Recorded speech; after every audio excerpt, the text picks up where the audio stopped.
Meus irmãos, queiram todos, por gentileza, abrir suas Bíblias na primeira carta do apóstolo Paulo, a Timóteo, capítulo 2. Nós vamos ler alguns textos aqui hoje, no decorrer da nossa exposição, e eu queria que os irmãos imaginassem que nós estamos em uma grande sala de aula aqui hoje.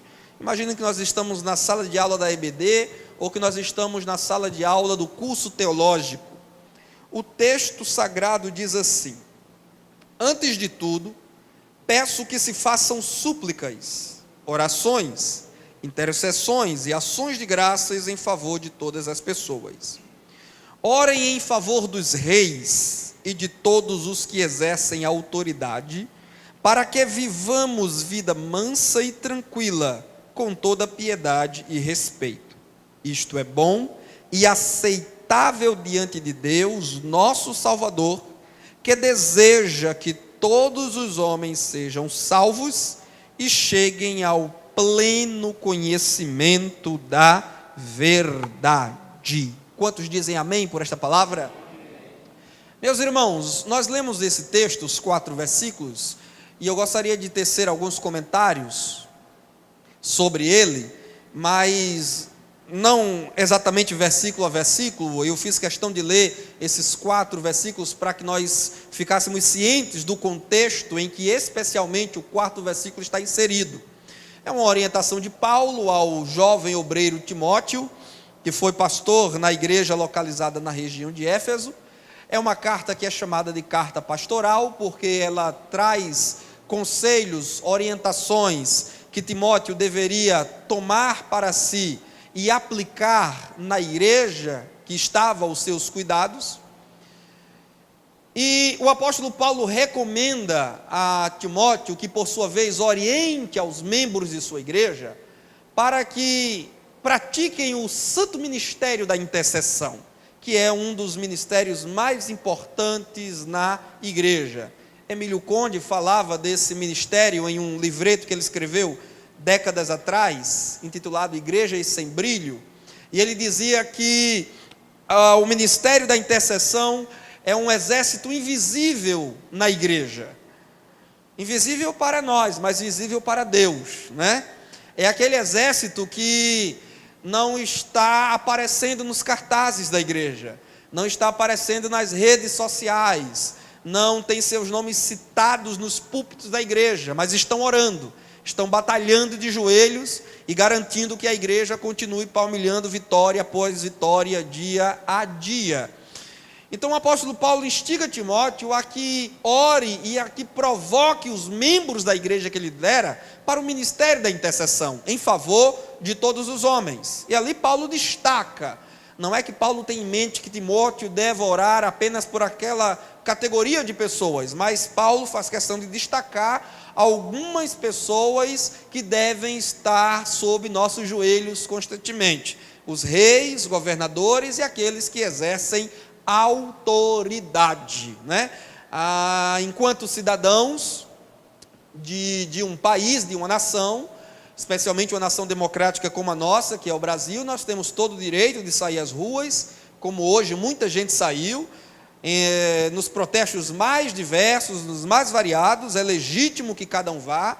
Aí, se cada um está inteirado ou não do que reclama ao governo, ao Estado, é outros 500. Mas cada um tem o seu direito de sair protestando e reclamando como cidadão. Agora, enquanto homens espirituais, mulheres espirituais, conhecedoras da palavra de Deus, nós precisamos orar por aqueles que estão sob o governo, independente de ser de direita, de esquerda, de centro, independente de termos votado neles ou de não termos votado neles, nós precisamos orar por essas pessoas: prefeitos, governadores, deputados estaduais, federais, senadores, presidente, secretários, ministros de governo, todos eles. Se você disser que eles merecem a nossa oração, não, eles não merecem a nossa oração, como eu certamente não mereço a oração de vocês.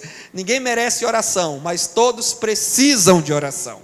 Então nós temos que orar por aqueles que exercem autoridade. E aí Paulo justifica, é aí onde eu quero chegar. Paulo justifica o porquê de se orar por todos os homens, mesmo por aqueles que exercem autoridade e que em algum contexto de perseguição, de hostilidade, acabam que golpeando a igreja com essas perseguições e com essas hostilidades, né? Porque Paulo não disse que a gente deve orar só por governos democráticos, mas nós devemos orar por todos os homens. E naquela época, grandes perseguições do Império Romano ainda não tinham começado, na segunda carta sim, outras grandes perseguições já estavam sendo movidas contra os cristãos, mas mesmo diante de um governo perseguidor, a igreja deve orar por esse governo e não munir-se de armas para pelejar e promover guerras. E Paulo justifica, a justificativa de Paulo é: por que a gente deve orar por todos os homens, inclusive aqueles que estão em poder de autoridade, ainda que sejam perseguidores nossos? É porque Deus deseja que todos os homens sejam salvos e cheguem ao pleno conhecimento da verdade. É aqui onde eu quero chegar.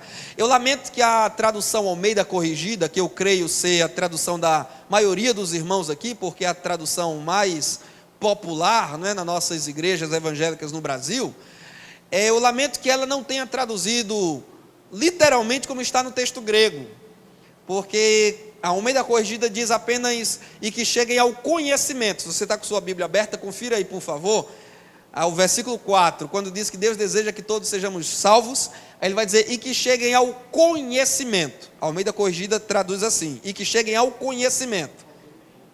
Não é isso? Ou que venham, tudo bem, mas é conhecimento apenas. Que venham ou que cheguem ao conhecimento. Mas no texto grego, a palavra é uma só, mas ela na língua portuguesa se traduz por duas. Porque Paulo, no texto grego, não diz apenas gnosis, que seria traduzido por conhecimento. Ele diz epignosis. E esse prefixo epi, ele é importante demais. A tradução Almeida Atualizada captou. As traduções mais modernas, como a que eu li, a Nova Almeida Atualizada, também captou. E outras traduções mais atualizadas captaram o sentido exato de epignose, porque o prefixo epi, na língua grega, dá a ideia de algo que está acima, algo que é superior, mais ou menos epiderme, que é a pele superior do nosso corpo, que está acima de todos os demais tecidos. Então, epignose não é apenas o conhecimento, é o conhecimento que está acima, é o conhecimento superior, é o conhecimento mais elevado, é o conhecimento perfeito, é o pleno conhecimento. Então Deus não quer apenas que a gente conheça, porque conhecer, todos nós já conhecemos alguma fatia das Escrituras Sagradas. Conhecer, todos nós já conhecemos alguma coisa sobre Deus. Nós já sabemos que Jesus Cristo é o Salvador. Nós já sabemos que Ele morreu pelos nossos pecados. Já sabemos que há um céu a nos aguardar. Já sabemos muitas coisas, mas não podemos parar por aí. Não podemos nos contentar com o conhecimento parcial que ora temos, porque a vontade de Deus não é apenas que a gente conheça, mas que a gente alcance o pleno, amém? O conhecimento mais alto, mais elevado, o topo, o auge, o suprassumo do conhecimento. Paulo, que era Paulo, disse: não julgo que haja alcançado, mas uma coisa faço, e é que, deixando as coisas que para trás ficam, prossigo para o alvo. Ele mesmo recomenda a Timóteo, dizendo: olha, Timóteo, pondera bem essas coisas que eu te falo, para que o teu progresso seja manifesto a todos. Sabe aquelas duas palavrinhas que constam lá na bandeira nossa nacional, que infelizmente está muito em falta? Ordem e progresso. Pois bem, assim também é a vontade de Deus na nossa vida. Ordem, decência, reverência, pudor, santidade e progresso, crescimento. Então, a perspectiva de minha abordagem aqui essa noite com os irmãos é uma perspectiva de que Deus não nos quer apenas salvos. Porque tem gente que é crente, 5, 10, 15, 20, 30 anos na igreja, e se contenta com a salvação e pronto, né? Eu já ouvi muitos crentes dizendo assim: se eu chegar no céu, se eu escapar por um fio e já chegar lá, para mim está bom demais. Esse negócio de escola dominical, esse negócio de curso teológico, de estar comprando livro, eu tenho paciência para isso não. Eu não tenho mais idade, não tenho mais saúde para essas coisas. Eu já sou crente, já tenho Jesus, para mim já está bom demais. Irmão, quando você diz isso, você está desprezando as dádivas que Deus deu à igreja. A pessoa que diz: eu não quero saber de escola dominical, não quero saber de teologia, não quero saber de livro, não quero saber de seminário. Para que isso? Ainda que seja de graça, você não paga nada. Mas a pessoa, ela destrata um evento como esse, então ela está demonstrando ingratidão, desrespeito, má vontade para com aquilo que Deus tem dado à igreja. Porque Deus não quer que a gente fique nadando em águas rasas. Deus não quer que a gente fique na periferia da fé. Deus não quer que a gente fique só circulando nas beiradas, por fora. A gente começa tomando sopa pelas beiradas, que vai esfriando, a gente vai tomando. Mas a gente toma a sopa toda. Sim ou não? Ou você só dá umas colheradazinhas pelas beiradas e depois deixa lá? Os irmãos aqui comem muita canjica também, não? Não vamos falar para ninguém, né? Você vai comendo ali pelas beiradas enquanto ela esfria, mas depois que ela esfria, você come ela toda.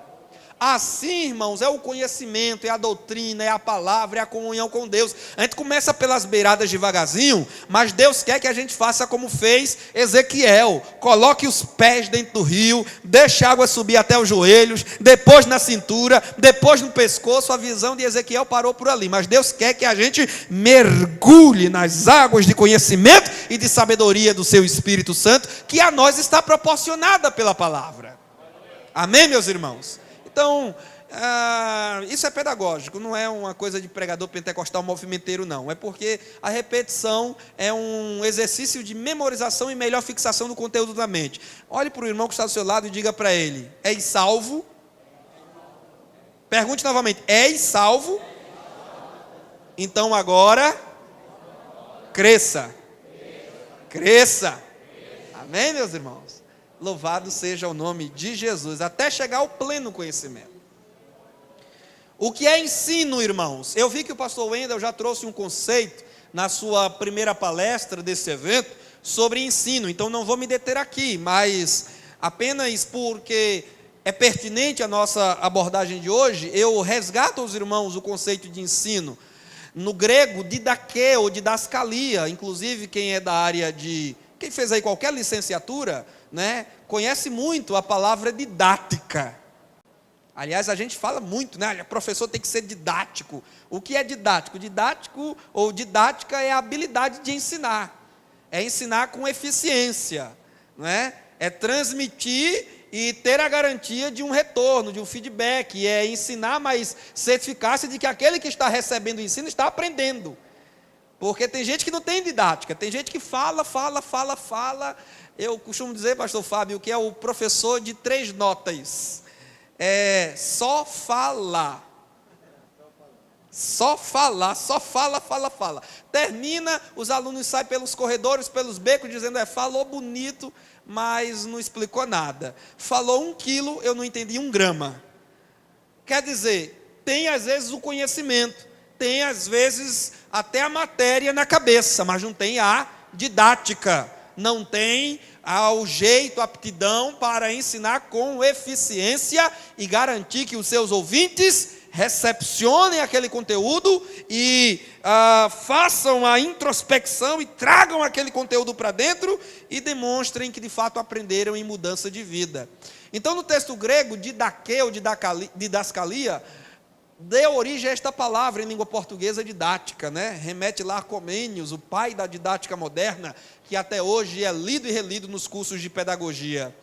Inclusive há um documento antigo, irmãos, que eu sugiro a vocês que estão notando, anote aí para vocês pesquisarem depois, tem tudo a ver com o ensino bíblico, é o didaquê. Didaquê, aí você vai escrever não com CH como está aqui, mas com um QU mesmo, didaquê com QU mesmo, em língua portuguesa mesmo.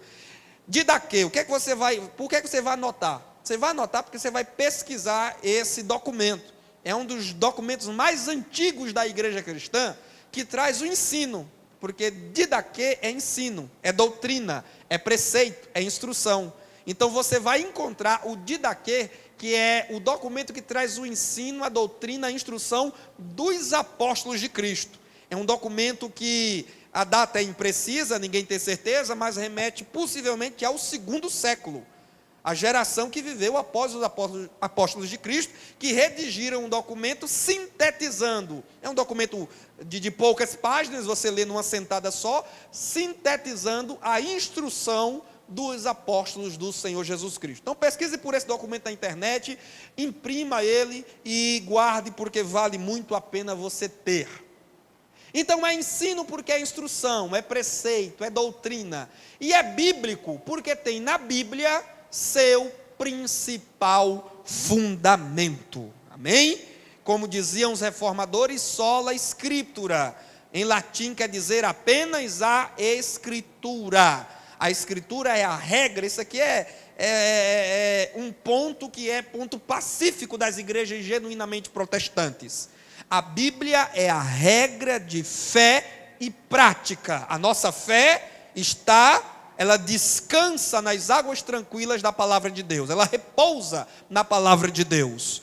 E a nossa regra de prática, nós temos outros documentos na igreja, nós temos a nossa declaração de fé, existem instruções normativas na igreja, mas todos esses documentos são passíveis de erro e são atualizáveis, visto que são produções humanas não inspiradas, mas a palavra de Deus não. A palavra de Deus, ela é viva, então ela se atualiza nela mesma a cada dia, não porque o texto mude, porque você abre a Bíblia, hoje está um texto e amanhã quando você abre está outro texto, não, é porque o mesmo texto de 12 mil anos atrás, ele continua vivo para a geração atual.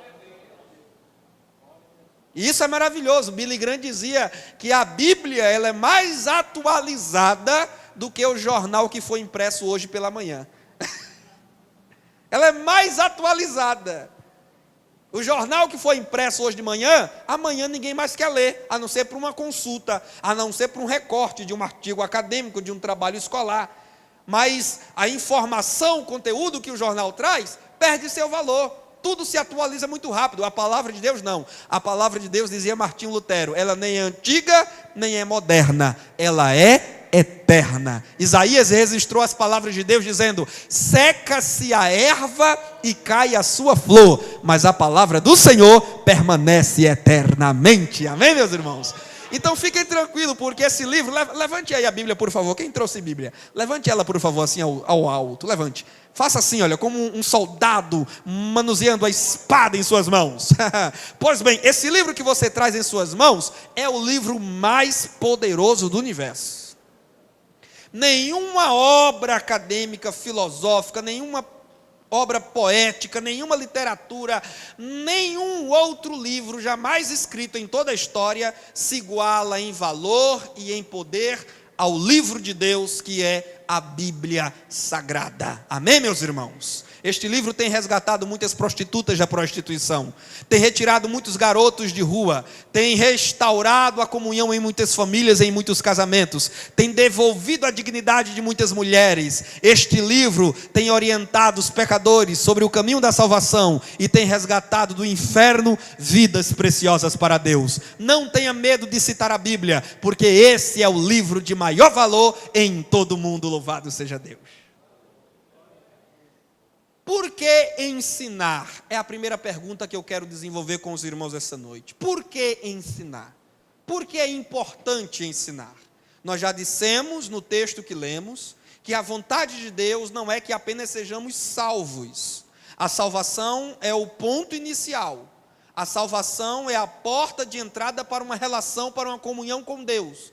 Mas o que é que a gente faz quando a gente cruza a porta? O que é que a gente faz quando a gente entra? Fica só olhando? Fica só observando? Não, aí agora vem o conhecimento, que vai crescendo e progredindo a cada dia. Mas agora eu trago outras respostas para esta pergunta. Primeiro, porque o novo convertido é ignorante ou pouco ciente das coisas espirituais. Eu creio que ninguém aqui há de discordar dessa colocação. O neófito, o novo convertido, ele é ignorante no que diz respeito às coisas espirituais. Ele recebeu uma luz que foi um mínimo necessário para levá-lo à fé e à salvação. Ele tomou conhecimento de algo.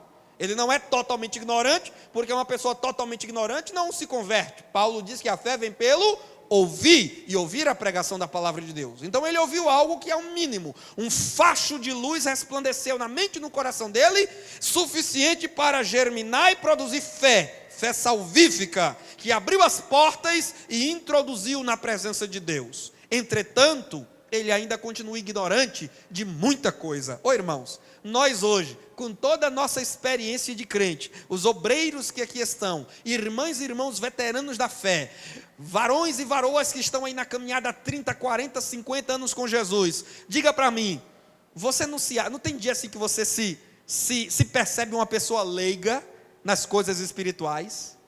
Que você diz, meu Deus, tem tanta coisa ainda para eu saber, eu achei que já sabia muito, mas depois dessa palavra, depois da leitura desse livro, depois da doutrina do pastor, eu percebi que eu ainda tenho muito chão para andar.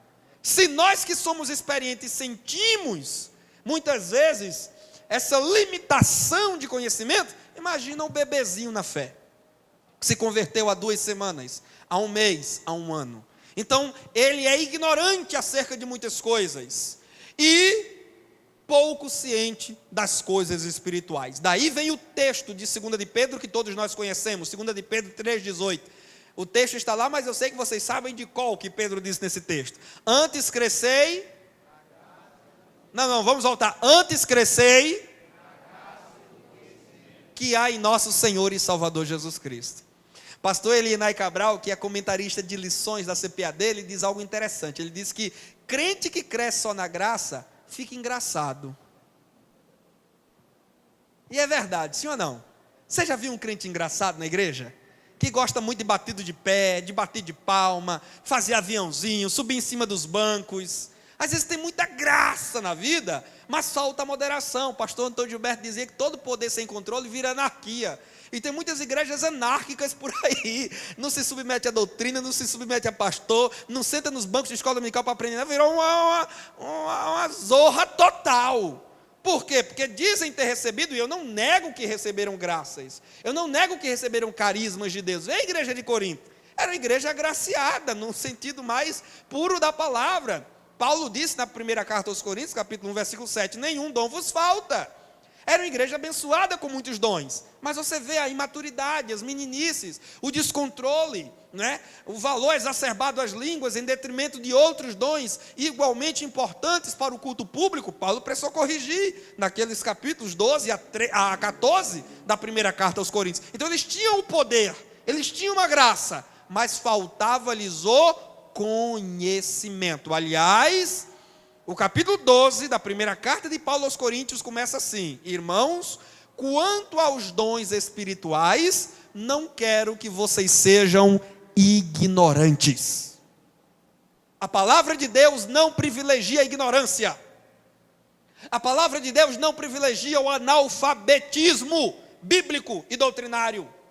A palavra de Deus não abaliza, não endossa preguicite espiritual. Paulo disse, não quero que sejais ignorantes. Escrevendo aos Tessalonicenses sobre a ressurreição e o arrebatamento da igreja, ele disse, acerca dos que dormem, não quero que sejais ignorantes. Então a Bíblia não privilegia a ignorância. Como é que pode pessoas dentro da igreja não se interessarem por escola bíblica dominical, por cursos teológicos, por adquirir livros, e as livrarias se multiplicam na internet, nas cidades, mas tem gente que está na igreja há tantos anos e não tem interesse por nada disso. Um evento como esse, gratuito, não lhe desperta nenhuma paixão, nenhum sentimento, nenhuma emoção. Por quê? Porque acha que a graça, a experiência, os carismas são suficientes, mas poder sem moderação do conhecimento leva à anarquia, leva à frustração, e aí se multiplica na internet os profeteiros de plantão, que trazem as suas revelações profundas na internet, ao vivo em suas lives, e leva cativo homens e mulheres ao engano e à mentira, e depois fornece o WhatsApp e diz, entre em contato comigo se você quer participar da campanha do Salmo 91, e quando você entra em contato com o profeteiro do Facebook, para participar da campanha do Salmo 91 com ele, sabe qual é a condição para você participar? É você fazer uma doação para ele de R$91, simbolizando o Salmo 91, para cima de outro, malandro. Irmão Tiago, você está inventando? Estou inventando não, eu entrei só para ver qual era a do gaiato, só para conhecer a esperteza, eu entrei, disse que queria participar da campanha, tirei os prints, está tudo salvo no meu celular. O modus operandi de todos esses profeteiros facebookianos é esse. Agora, só engana quem não tem raízes profundas na palavra de Deus. Porque em João, Jesus disse assim: eu conheço as minhas ovelhas e delas eu sou conhecido. As ovelhas ouvem a minha voz e saem atrás de mim, mas elas não seguirão os estranhos, porque não reconhecem a sua voz. Quem é ovelha de Jesus aqui esta noite? Então vamos saber discernir. Discernimento, irmãos, vem pela palavra de Deus. Efésios 4, 11 a 16... Para quem acha que a missão da igreja se resume na evangelização, ganhar alma, cruzada, tudo isso é importante. A igreja Assembleia de Deus cresceu e se espalhou pelo país, fazendo esse trabalho ao ar livre, saindo em busca das almas, e de modo algum devemos negligenciar esse braço da igreja que é a evangelização. Entretanto, não para na evangelização. Porque Paulo disse que Deus deu à igreja 5 ministérios. Em Efésios 4, 11 em diante, ele fala desses 5 ministérios. Apóstolos, na sequência que está lá: apóstolos, profetas, evangelistas, pastores e mestres. Batem tanto nesse 5º ministério, né? Criticam tanto esse 5º ministério, como se fosse invenção de homem. Irmão, para que teologia, irmão? Meu negócio é aqui, ó, joelhogia. Ignorância. Como que se a Bíblia, para quem é inimigo de conhecimento de teologia de estudo, a Bíbliazinha que você tem na sua mão aí, bonita, né? Maravilhosa, né? Língua portuguesa, você lê, entende, Deus fala contigo, né? Mas teve alguém que precisou traduzir essa Bíblia, para colocar nas suas mãos. Porque nenhum autor original, dentre os cerca de 40 autores da Bíblia, escreveram em português. Aliás, o português nem existia na época dos escritores originais da Bíblia Sagrada. Moisés não escreveu em português, Isaías não escreveu em português, Paulo, Pedro, João, nenhum escreveu em português. As línguas originais da Bíblia, hebraico, aramaico e grego. Aí eu pergunto, quem aqui sabe ler com profusão hebraico, aramaico e grego? Levante a mão. Quem aí pode dizer que lê assim, como quem lê o português mesmo? Irmão Tiago, eu sou leitor voraz, de grego, hebraico e aramaico, dos tempos bíblicos. Levante a mão. Então, se não fosse um Almeida da vida, se não fosse a comissão de tradução da NVI, Nova Almeida atualizada, a gente não teria a Bíblia nas nossas mãos hoje. E quem traduziu essa Bíblia para o português não era um analfabeto, não era um leigo, eram homens especializados, doutos, conhecedores dos textos originais e da língua que eles se propuseram a traduzir. Então, quando alguém, irmãos, maltrata a teologia e os teólogos, está cuspindo no prato que come. Porque isso aqui não veio de paraquedas. Deus não enviou Miguel nem Gabriel para traduzir a Bíblia para a língua portuguesa. Homens fizeram esse trabalho. E eu louvo a Deus pela vida dos mestres e doutores com os quais Deus equipou a sua igreja. E não por outra razão, senão, como disse Paulo escrevendo aos Efésios, querendo o aperfeiçoamento dos santos para a obra do ministério. Deus quer o aperfeiçoamento, para que não sejamos levados em redor por todo o vento de doutrina, pela astúcia de homens que seduzem, enganam e levam ao erro. Então nós precisamos, meus irmãos, conhecer, estudar e amar a palavra de Deus. Segunda razão por que ensinar: porque temos maus hábitos ou velhas crenças que decorrem da nossa ignorância. Sim, você se converte, aceita Jesus, ok, mas há muita coisa que a gente precisa se despir aos poucos. Há muitos erros, há muitos equívocos que estão para além de uma infração de trânsito, que nós cometemos cotidianamente, e cujo reparo, cuja correção, demanda conhecimento da palavra de Deus. Sim ou não? Práticas, muitas vezes até no culto, práticas que nós adotamos erradas, por falta de conhecimento, por falta de luz, por falta de palavra de Deus. Então, o ensino bíblico se propõe a tornar os crentes, os servos e as servas de Deus, mestres nos domínios da teologia celeste, fazendo-os superarem a ignorância e se adequarem à vontade de Deus para as suas vidas. Alguém lê, por favor, esse texto de Tito? Texto de Paulo a Tito, capítulo 2, versículos 11 e 12. Um irmão ou uma irmã que localizar, fica de pé e lê esse texto para nós, por favor. Muito bem. Então, a graça de Deus que é salvadora, ela é também pedagógica. Aliás, a palavra aí no texto grego para ensinando ou educando, remete à mesma palavra que se traduz em língua portuguesa por pedagogia. É o ensino, é a instrução de crianças, é tomar crianças pelas mãos e guiá-las a um determinado caminho, a um determinado objetivo. Paulo está dizendo que a graça de Deus, ela nos toma pelas mãos e nos ensina a renunciar à impiedade, à sujeira, o alcoolismo, os palavrões, a falta de pudor, a indecência, a sensualidade. Quantas pessoas estão errando, irmãos, postando coisas indecentes, conversas que não convêm, atitudes erradas e desequilibradas, por falta de ensino, por falta de instrução.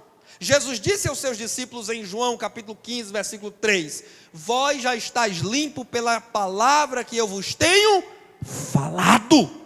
Então, onde detectarmos sujeira moral e espiritual na igreja, usemos a vassoura, e eu aqui não estou inventando, essa expressão é bíblica, Deus fala lá nos profetas sobre a vassoura, para varrer a sujeira e a imundícia. A palavra de Deus é essa vassoura, que manuseada habilidosamente por um mestre, um ensinador, uma ensinadora da palavra de Deus, poderá levar santificação, purificação, higienização para a alma de muitas pessoas.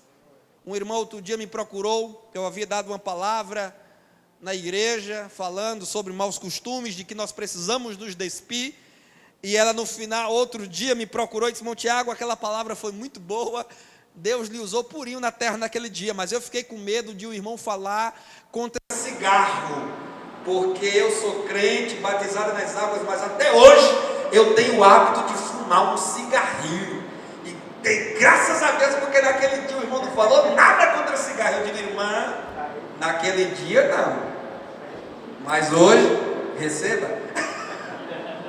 Tem que deixar a chupeta de Satanás. Isso aí está matando seus pulmões. Jesus Cristo quer seus pulmões vivos, saudáveis, para a irmã ter força de louvar, de adorar, de falar do nome dele. A irmã é templo e morada do Espírito. O apóstolo fala, Paulo fala que nós somos templo. Templo é santuário, é lugar sagrado. Como diz Cantares em linguagem poética, jardim fechado és tu, irmã minha. A igreja é um jardim fechado de Deus, que precisa se despir dessas velhas práticas. Minha mãe gostava muito de uma piolinha, sabe, irmãos? Nós éramos muito pobres naquela época, morávamos numa casa que nem reboco tinha, então minha mãe fumava o cigarrinho dela e escondia lá o restinho da piola nas brechas, nos buracos dos tijolos, para depois ir pegar e terminar a tragada. Mas graças a Deus, esse hábito ela só sustentou até o dia em que ela se encontrou com Jesus no círculo de oração. Porque daquele dia em diante, Jesus colocou um mau gosto na boca dela para o cigarro, que ela disse, meu Deus, como é que eu passei tanto tempo na minha vida, tragando essa sujeira, essa coisa imunda. Meus irmãos, a palavra de Deus é viva e eficaz para produzir mudança de vida para a glória de Deus. Não é a palavra é a vacina, a palavra é a injeção, é a palavra que guia. Quantos jovens aí, irmãos, viciados em filme, eu já ouvi em sala de escola dominical, jovens dizerem, eu sou viciado em filme de terror.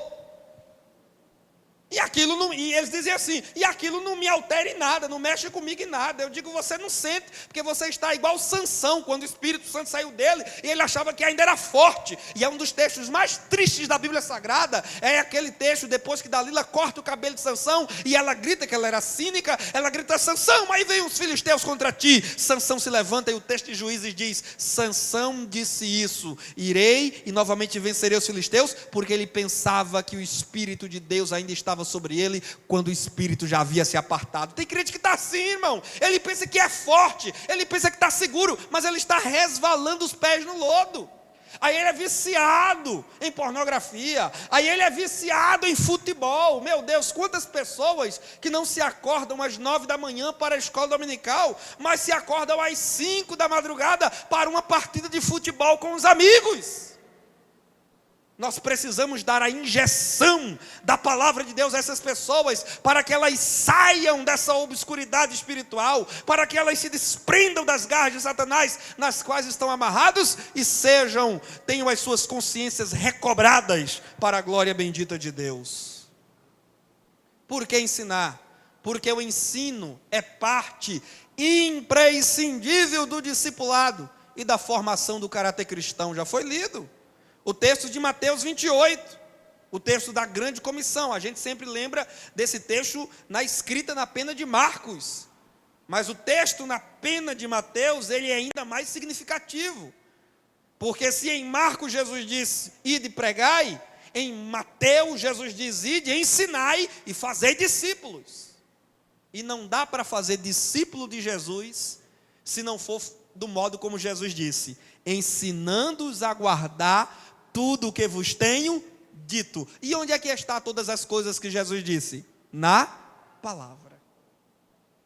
Então a igreja não tem só que ganhar as almas, a igreja tem agora que discipular as almas. A igreja tem que ensinar as almas o que foi que Jesus disse. E a igreja não fará isso com base em revelações. A igreja fará isso com base na palavra de Deus escrita.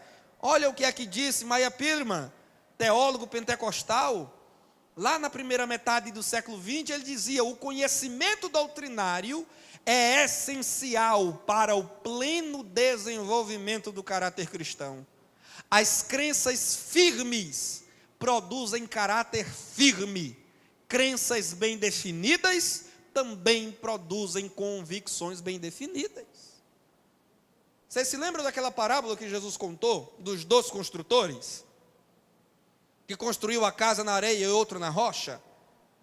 Eu cresci ouvindo aquela parábola, aulas de escola dominical nas classes infantis e pregações, como que dizendo que um homem construiu na beira da praia e outro procurou uma rocha bem alta sobre a qual construir lá em cima. Mas se formos para o texto de Lucas, que fala desta parábola, Lucas ele é mais detalhado e ele diz que na verdade a imagem não é essa. Eu tenho uma tese comigo, a partir do texto da parábola dos 2 construtores, de acordo com Lucas. A minha tese é que os 2 construtores eram vizinhos. Ninguém subiu para lugar nenhum, eles estavam na superfície. A diferença é que o primeiro se contentou em construir na areia. Preguiça, desinteresse, autoconfiança, julgava-se seguro demais. Aqui não é território de muito vento, aqui não é território de muita chuva, terremoto nunca aconteceu, então vou só limpar o mato, jogar cimento e tijolo, pronto. Mas o outro precavido disse não, eu vou fazer como todo bom construtor faz, vou cavar, e Lucas vai dizer, ele não subiu, ele cavou até encontrar rocha firme sob a qual construir a sua casa. E aqui há uma diferença, dirijo-me agora aos ensinadores da palavra de Deus. Aqui há uma diferença crucial entre construtor e construtor. É que um é negligente, um é preguiçoso, um é autoconfiante, o outro é precavido, é diligente, tem amor à vida e amor à vida dos outros, então ele vai cavar. Assim é o ensinador da palavra de Deus. Se ele se propõe a desenvolver convicções firmes nos outros, ele precisa construir sobre território firme. Ele precisa cavar na palavra de Deus. Ele precisa ler, pesquisar, estudar, examinar, esquadrinhar um texto, conferir as escrituras com as escrituras, conferiu o que Mateus disse com Lucas, com Marcos, conferiu o que Paulo disse com Lucas em Atos dos Apóstolos, conferiu o que os autores do Novo Testamento disseram sobre os autores do Antigo Testamento, ler tudo sob a perspectiva de Cristo. Ele vai para os comentários, ele vai para os dicionários, ele vai para as enciclopédias, ele pega os subsídios dos professores do YouTube, ele vai na internet, ele cava. Por que ele cava? Porque ele é exibido, porque ele quer arrotar conhecimento diante da classe, diante da igreja. É um obreiro, é um pastor, ele quer fingir que conhece grego, hebraico e aramaico? Não, é porque ele sabe que uma construção firme precisa estar construída sobre território firme, e o quanto ele precisar cavar na palavra e nos livros para servir a igreja um alimento sólido, ele cavará para oferecer o melhor. Louvado seja Deus. Então precisamos cavar. Não podemos ser como aquele homem da parábola que Jesus contou, o mordomo infiel. O Senhor disse: olha, prepara as tuas malas, tu estás sob aviso. É aviso trabalhado, não foi indenizado que ele não teve tempo para trabalhar. Aviso trabalhado, 30 dias, se prepare, se organize, que é rua. Aí ele disse: pedir dinheiro eu tenho vergonha, e para cavar eu não tenho força. Tem muita gente na igreja que está desse jeito. Obreiro, professor de escola dominical, jovem cheio de saúde, podia estar fazendo teologia com os mestres aqui. Não tem chamada para isso não. Tem tempo não. Mas gasta 2 horas assistindo uma partida de futebol na televisão. 4 horas assistindo um filme na Netflix. Não tem 8 contos que dá numa revista de escola dominical, mas tem 25, 30 reais todo mês para pagar, para assistir vídeos na televisão de 42 polegadas Full HD. Ora, irmão, Jesus tem que ter paciência com muito crente na terra, irmão.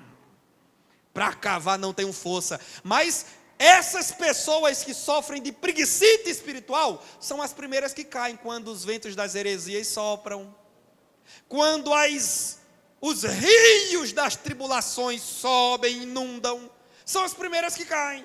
Por quê? Porque não tem firmeza na palavra. Agora, quem tem firmeza na palavra tem convicções firmes. Aí não tem ideologia que o arrebate, aí não tem teoria que o arranque. Porque, irmãos, eu aprendi uma coisa, o pastor César Moisés de Carvalho dizia em um CAPED realizado lá em Campina Grande. Ele dizia algo muito interessante. Isso foi em 2008, estamos em 2019, 11 anos atrás. Ele disse algo que eu nunca esqueci, ficou cravado como uma flecha em meu coração. Ele disse: olha, podem negar qualquer teoria, podem refutar qualquer teoria, mas experiência com Deus não se refuta. Porque você sabe o que você viveu com Deus. Você sabe quem Jesus é para você. Você sabe o que Jesus fez na sua vida.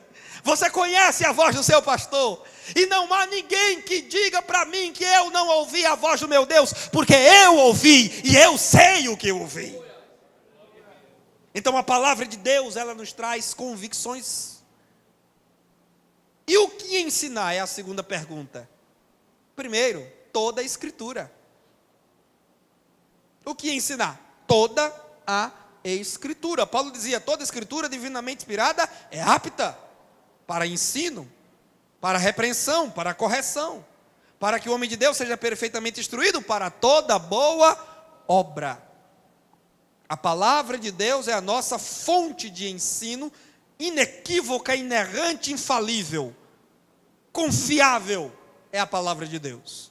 Nós nos cercamos de livros, temos a nossa declaração de fé, fazemos nossas pesquisas, mas tudo começa na Bíblia, a palavra bendita do Senhor. Não pode sobrar, irmãos, esse teólogo diz, aquele teólogo diz. Existem muitas faculdades teológicas a nível superior neste país, que se você levar a Bíblia, eles vão ficar rindo da sua cara. Se o professor estiver falando lá alguma coisa e você citar a Bíblia no meio da aula, o professor vai rir de você e vai dizer: você não acredita nesse livro? Tem muitas faculdades teológicas que estão aí infestadas de diretores e professores liberais, que não creem na inerrância, que não creem na autoridade infalível da palavra de Deus, que encontraram milhões de erros nos textos originais, embora eles não tenham acesso a nenhuma cópia manuscrita original, mas eles dizem que há milhões de erros, que dizem que Paulo não tinha a autoridade que tinha, que negam a autenticidade dos escritos dos profetas, eles têm nome de faculdade teológica, de seminário teológico, mas são verdadeiras fábricas de cristãos ateus, são verdadeiras fábricas de crentes mornos. Por quê?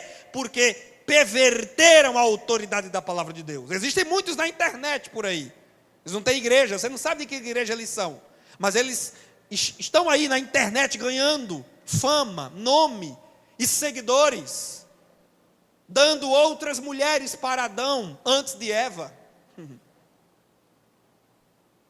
defendendo o evolucionismo darwinista na igreja, defendendo pautas que contrariam frontalmente a palavra de Deus, negando a autenticidade dos milagres, negando a concepção virginal de Cristo, negando a ressurreição literal, corpórea de nosso Senhor, e dizendo assim: não, na verdade Jesus não deixou a sepultura para trás. O que aconteceu é que ele ressurgiu na mente dos apóstolos, a partir do momento que eles trouxeram Cristo à lembrança, mentalizaram seus ensinamentos, a sua doutrina. Toda vez que um homem lembra-se de Jesus Cristo, ali ele está sendo ressuscitado. Isso é hermenêutica de Satanás, isso é exegese de demônios. Cristo não ressuscita toda vez que eu lembro dele.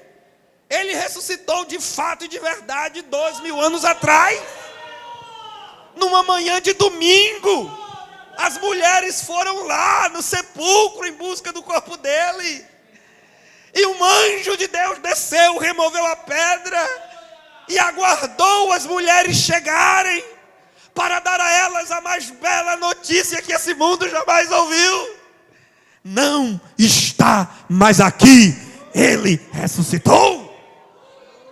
No dia que a igreja começa a barganhar esses valores e essas verdades, ela começa a esfriar e a morrer.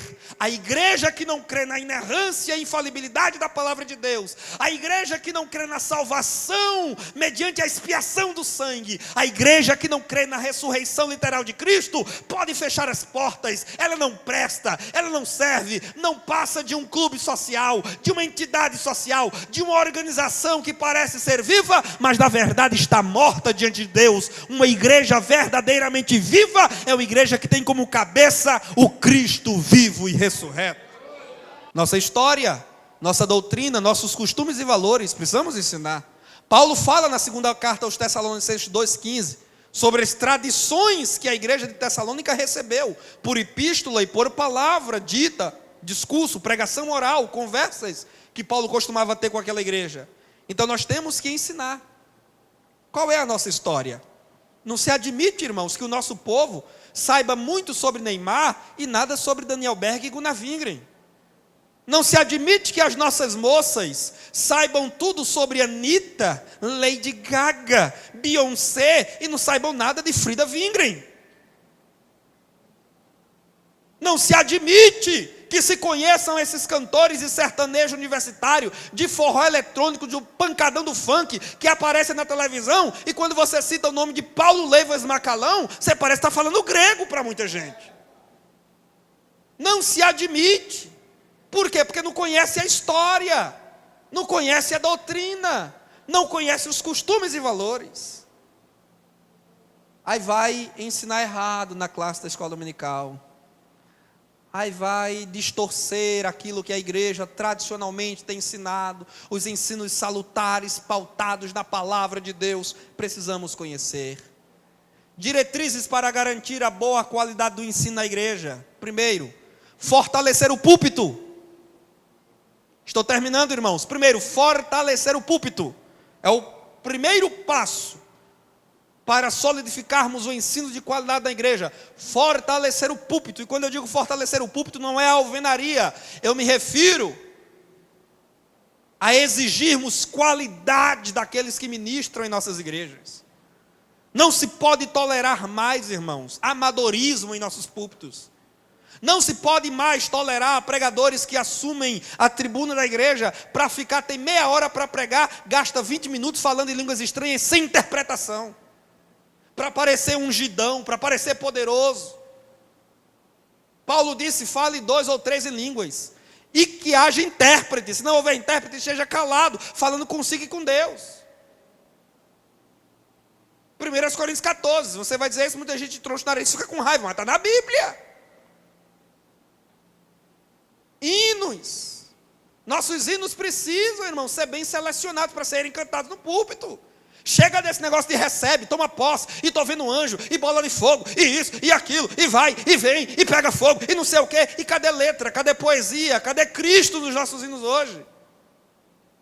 E tem gente, mamãe, porque eu sou pentecostal, eu sou pentecostal, nasci no fogo, cresci no fogo, e no fogo vou morrer. Você não é mais pentecostal que Daniel Berg e Gunnar Wingren?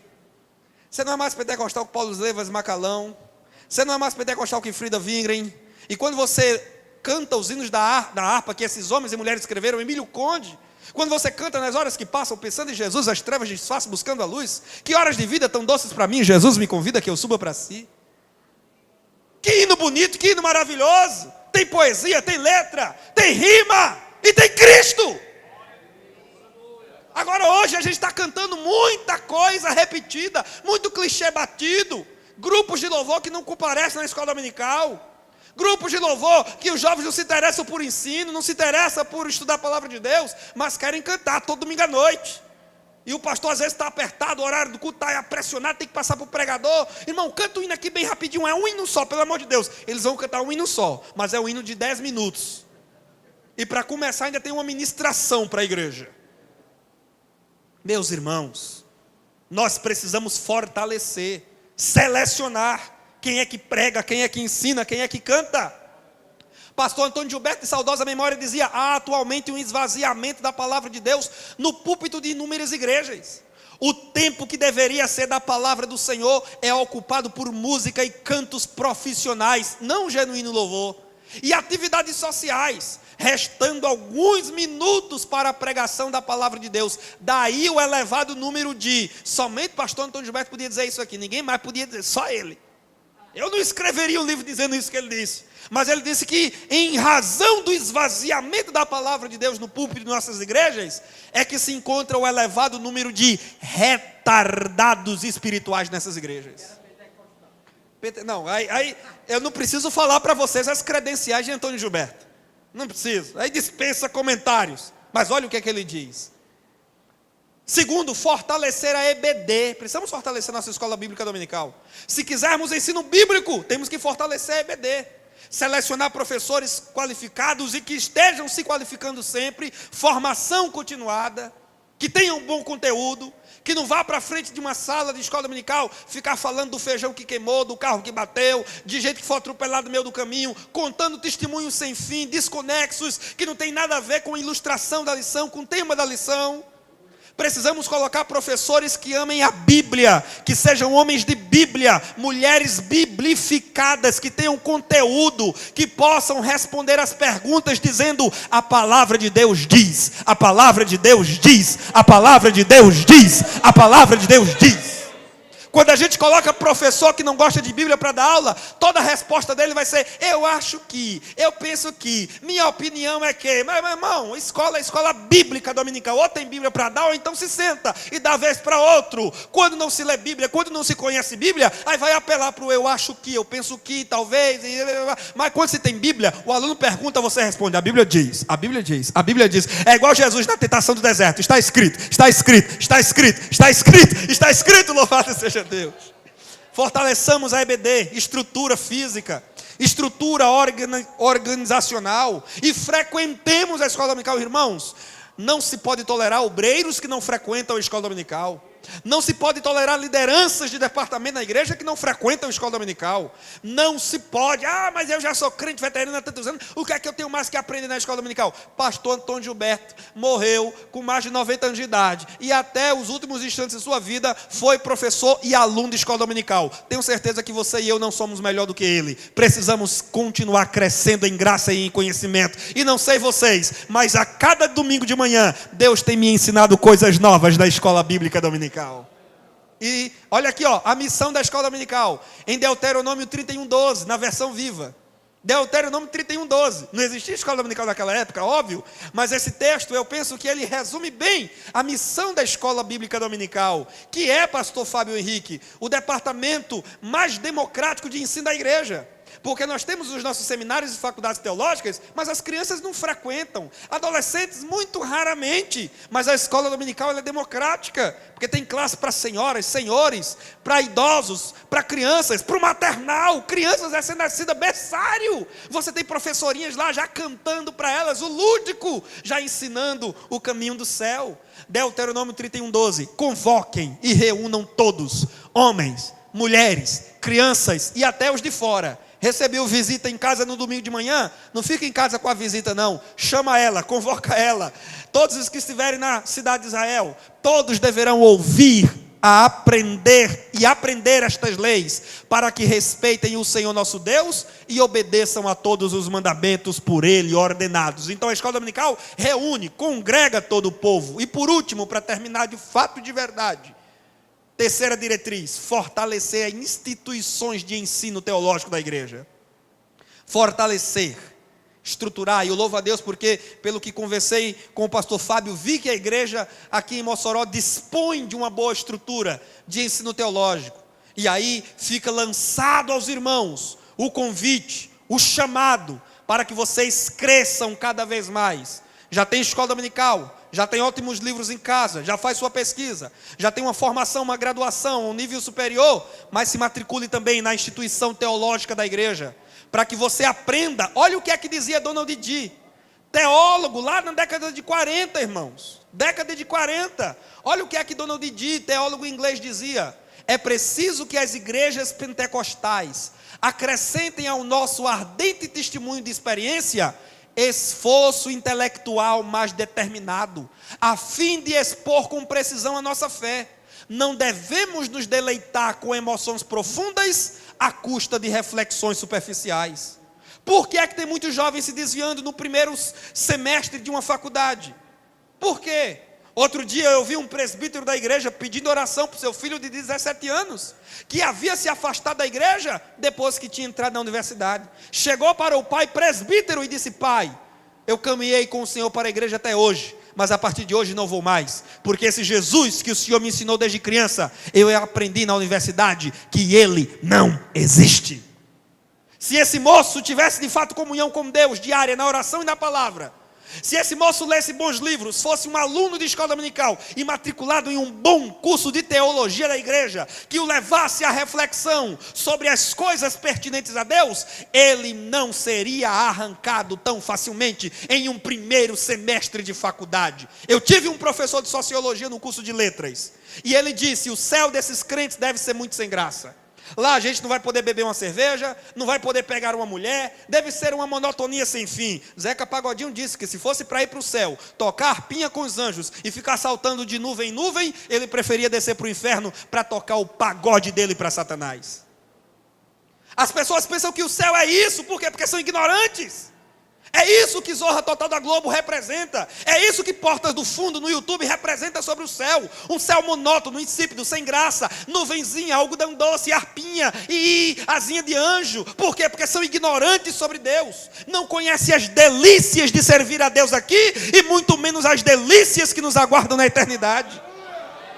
E também são ignorantes quanto ao inferno, porque se soubessem que no inferno não vai ter pagode nem samba, porque eles pensam que o inferno é um eterno carnaval, mas não é. A Bíblia diz, Jesus mais do que qualquer pessoa falou sobre o inferno, e ele disse que é abismo, é trevas, é lago de fogo, é choro e ranger de dentes. Aliás, pregadores, eu já ouvi muito pregador dizer que no inferno Satanás vai dar gargalhada de crente desviado. Vai não, amigo, porque no inferno não há espaço para gargalhada, nem na cara de Satanás. O inferno é lugar de choro e ranger de dentes. Apocalipse diz que quem for lançado lá será atormentado dia e noite sem fim. Meus irmãos, alimentemos o povo com a palavra de Deus.